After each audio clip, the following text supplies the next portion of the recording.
G'day viewers, my name's Graham Stevenson and I'd like to invite you to come on a journey of creativity and learning and adventure through the series Colour in Your Life. There's an artist in every family throughout the world, and lots of times there's an artist deep down inside all of us as well. So grab your kids, your brothers, your sisters, your aunties, uncles and mums and dads and come and see how some of the best artists in Australia do what they do.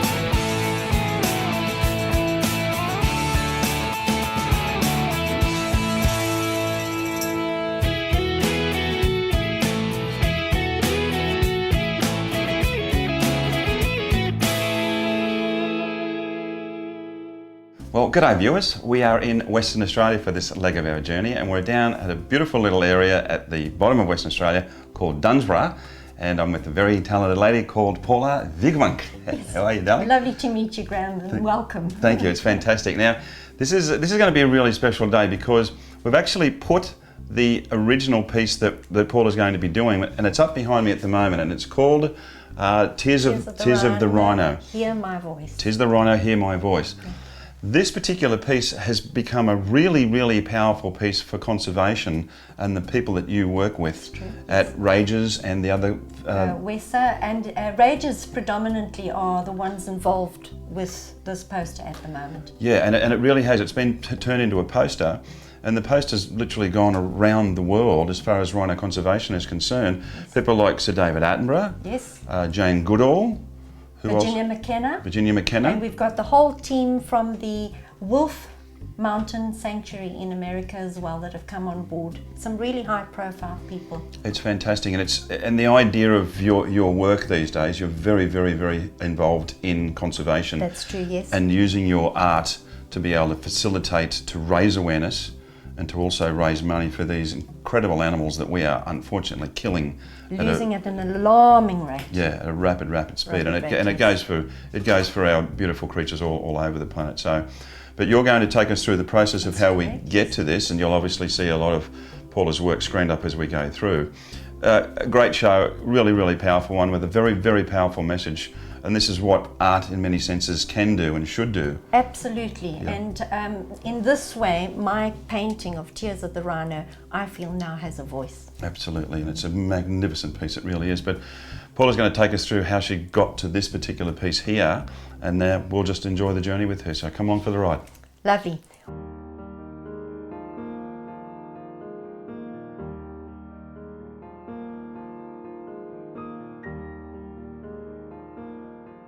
Right, I'm starting off here with a canvas that I've glued onto a board, an MDF board. Wasn't able to get exactly what I wanted, so I had to make a plan. After actually taking an image of a rhino that I took while I was in South Africa visiting the Rhodesia Game Reserve, I made a color copy and then I made a black and white. Obviously the black and white is to help with the tonal differences. From then onwards I went and I drew the rhino's head onto the board and I did a wash of red paint. Now bearing in mind when I started this I didn't really have an idea of what I was trying to do other than I was going to paint a rhino. So first of all I started off putting my board at an angle and I just dripped red paint down. Used a little bit of water to soften it on this area, left the drips down at the bottom. And on the original painting I didn't purposely paint the tears of blood, but obviously with this run up now I wanted to make sure that I got the tears into the right place, because in the first instance it was just something that happened. So I did put those in now to begin with. Now next I mixed up a mixture of red, using some different kinds of paints just to get to a color nearest to blood.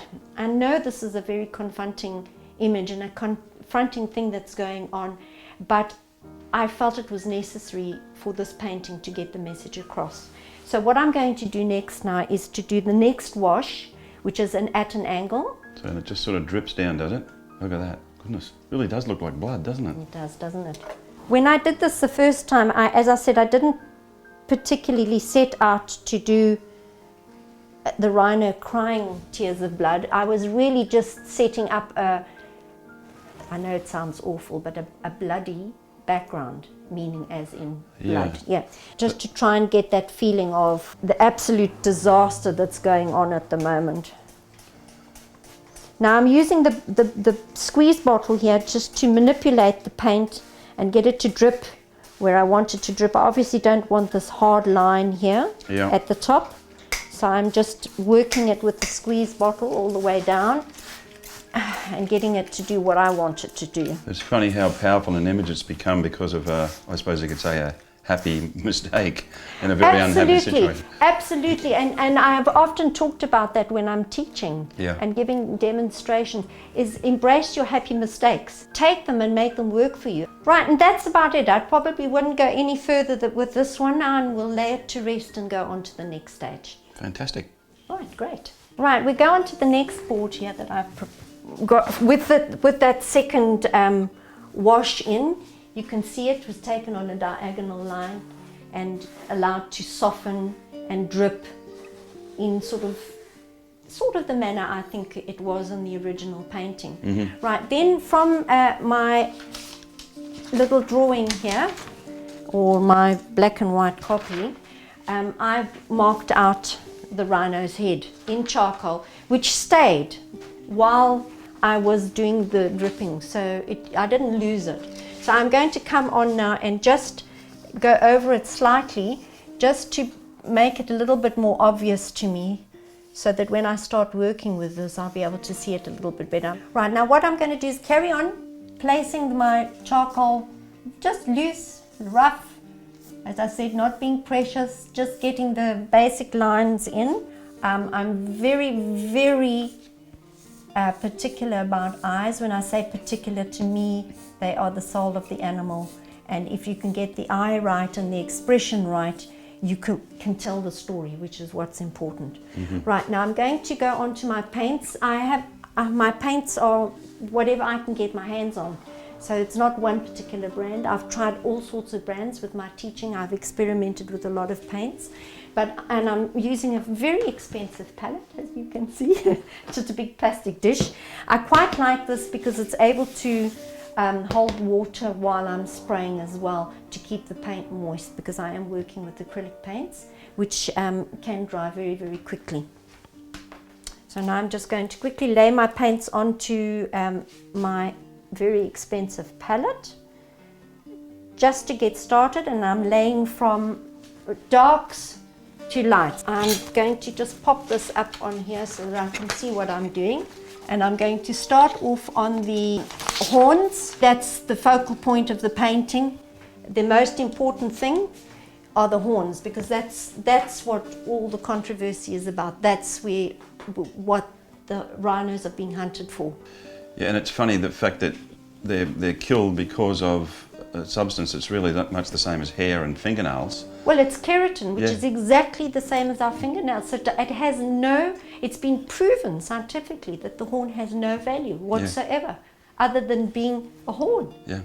And that is the tragedy of all of this. It really is tragic. It's just crazy. I mean, we've got 5 species of rhino in the world, 3 in Asia and 2 in Africa, and the 2 species in Africa are getting decimated. Well, the western black rhino are now extinct, and there's another one that's on the brink, and I reckon they're going to become extinct pretty quickly unless there is some drastic action taken, absolutely drastic.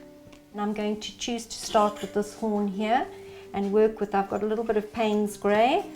What I like about working with the palette knife, and I don't worry too much when the paints tend to get, I know it's a word that's used a lot, a bit muddy. It's amazing when you look at the original close up that there seems so much detail when you step back because of all the roughness and the old dirt and the grime, but you get up close and it's really the marks of the spatula that are doing it. That's right, and a palette knife is a wonderful thing. They can be a little bit tricky, but the more you use them, the sort of easier it gets. I mean, even when I started on this canvas, it is slightly different to the original canvas, the actual texture, because it was a case of using what I had. Yeah. So I find that it's the journey. It takes me a while to get into the canvas that I'm working with and what it can do as well. So it's just allowing yourself to go on that journey and not being afraid. It's, you know, it's not written in stone. You don't have to have everything perfect. You're just trying to get that feeling of what you're trying to achieve. And I take a bit of a squirt as well, so that I can get a couple of soften marks happening as well here, and drip marks. I don't have a very specific way of working, like, you know, left to right, right to left, whatever.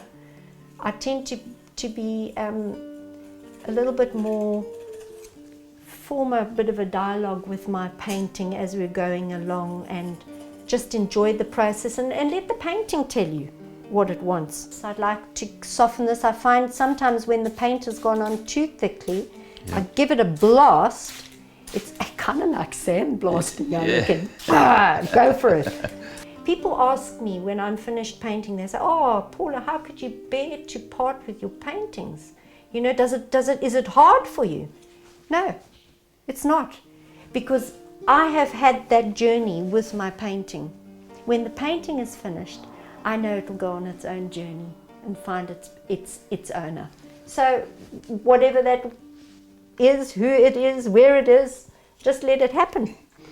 You know, in saying that, you've got paintings that are crossing the world these days: Canada, England, France, Scotland, Ireland, Mozambique, Portugal. I mean, you're everywhere. But I think one of the big thrills, I mean, me being a wildlife artist from the past as well, and meeting some very famous people, is that you're in an exhibition called To The Point, that was adjudicated by a really famous artist, an incredibly talented man, David Shepherd. Yes, the painting was called To The Point. Okay. The exhibition was the David Shepherd Wildlife Artist of the Year exhibition in London, and my To The Point got into that exhibition last year, and I was incredibly thrilled.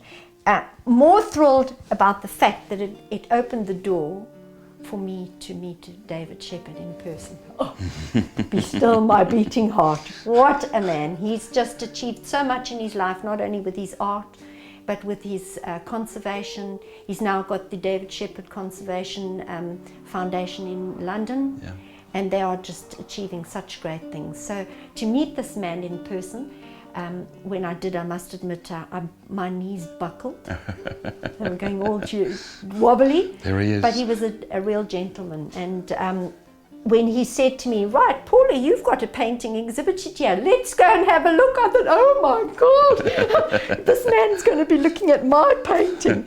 But he was a true gentleman, so it was very special. Now you see, when just on this area here, I've got paint that's slightly thicker on areas of wet. So you've got a kind of wet, dry on wet happening, and it's caused a bit of a crackle all on its own. Yeah. And I love that. I wouldn't try to change it. It's not on my original painting, but who cares? I was very lucky last year. I hosted a safari for the Save African Wildlife Foundation in Perth. And I wanted to help them raise funds. And I said to them, well, one way I can do that is offer myself as artist in residence and tutor. So we put together a tour.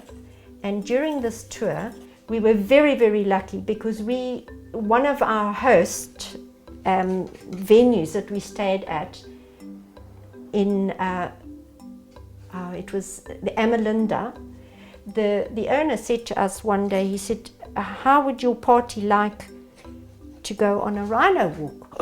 I said, "What? What?" He said, I said, "Definitely." And I said to my people, "Right, who wants to stay and paint at the lodge? And who would like to go and walk with the rhino?" Well, of course, there was no contest at that point in time. They said, "No, we'll walk with the rhino." We met with 2 armed guards with their AK-47s who live with the rhinos 24 hours a day. They guard them. Obviously, they keep their distance, but the rhinos know they're there, and they've got used to them. Okay, and our little tour set off. I've got to say that that experience, it put my life into perspective. It really changes how you feel and think about things. And it was a really, really beautiful, beautiful experience. So when you actually finished Tears of the Rhino, I mean, did you realise the impact that that picture was going to make? No, I didn't. It was only when they launched the Facebook page, or the Rhino pages that invited me, posted it onto their website, and it went viral. And I was getting comments from all around the world, and it was just amazing. Some people felt it was too confronting, they didn't want to see it, it was too sad. Mm-hmm. Other people said that, especially people involved with the Rhino and the cause, said that they felt it really got the message across. And that's when I realized that I wanted to keep Tears of the Rhino and somehow get it to work for the cause. Yeah. And I'm so thrilled that it finally has found its voice. Yes, it'll be a sad day when the only thing that we do have is a painting. Very, very sad day. Very, very sad day indeed. If everybody got involved, they would put enough pressure on the powers that be to actually do something. Mm. But unfortunately, we're dealing with a lot of corruption. It's money and tremendous, greed. Yeah. And it all boils down to one thing, as you say. Greed. Just greed. Money and greed. And that's all it's about. At the expense of the poor rhino who are doing nothing but going about their business as rhino. Yeah. You know, why get involved? Why get involved? Well, you know, we can't, I think if we all just stand by and watch and say, well, it's somebody else's problem.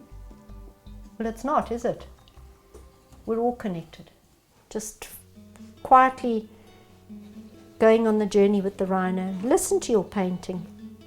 It will talk to you. I know my family think I'm a bit nuts when I say that, but it actually will. And I think anybody who paints a lot, or actually anybody who paints, will say the same thing. When I'm painting, I don't think about anything else. And how brilliant is that? Just hear that voice. Yes, just hear that voice and just be. So Africa's obviously had a profound influence on your work and even your mission in life as an artist, but you know, I'm just going to mention the painting Mumbo Jumbo. One of my favourite animals. I think the elephants are so regal as well. Oh, absolutely. When you see an elephant in the wild, you actually can't describe the feeling that you feel when you see that majestic creature up close. And they are such gentle creatures. Beautiful, absolutely beautiful. You've got the African wild dog, which is actually on the wall behind you, which is a magnificent picture. I think the thing about that painting is the eyes. I mean, that animal's staring through you. When you're painting anything that actually has eyes, if you can get those eyes right to connect with the audience, you can somehow get into that being. And for me, that's of paramount importance. It's not just an eye. I know it's been said before, but it's the soul to the animal.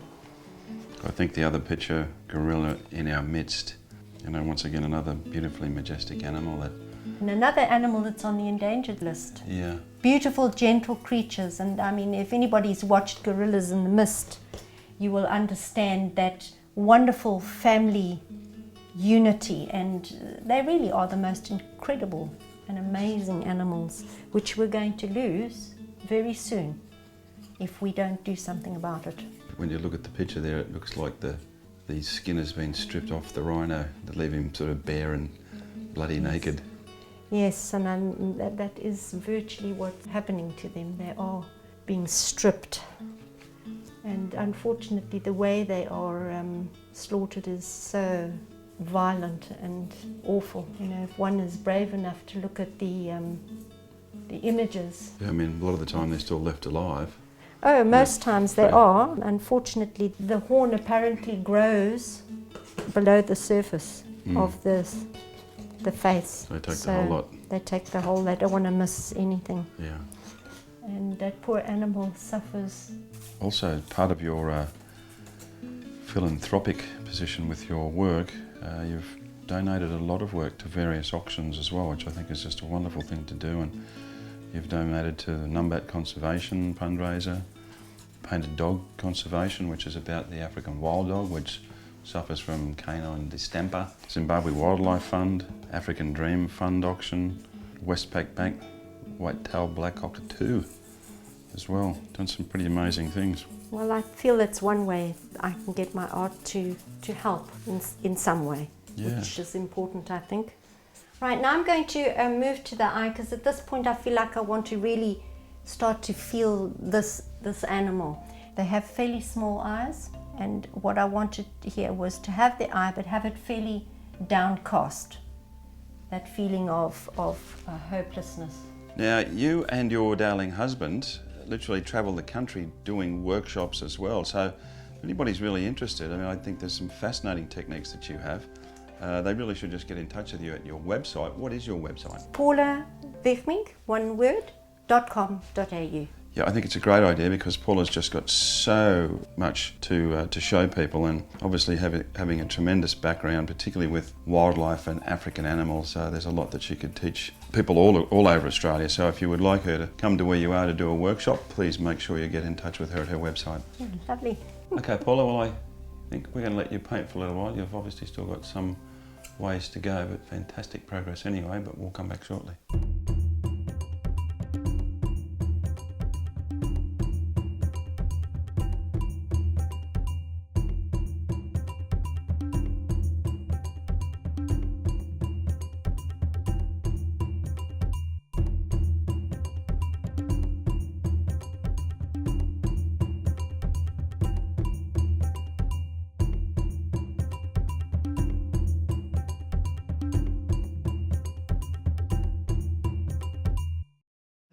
Okay, fantastic day. Paula, thank you so much. Thank you very much, Graham. It's been an absolute pleasure. It was wonderful. And this was part of the journey to get to the major piece, which is an iconic picture which is really changing the way that people look at rhinos across the world, and some of the best environmentalists on the planet are part of this situation as well. But thank you so much for having us. It's just been a pleasure to be with you today.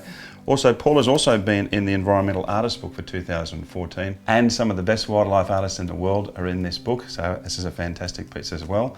Now, your website is? paulawiegmink.com.au. And you can also come to colouryourlife.com.au, and obviously our Facebook page as well. We're going to head off again. Thank you so much for everything you do. You're very welcome, Graham. This lady is important with conservation throughout the world, and it's fantastic. But until we meet again, remember guys, make sure you put some colour in your life. We'll see you next time. Bye now.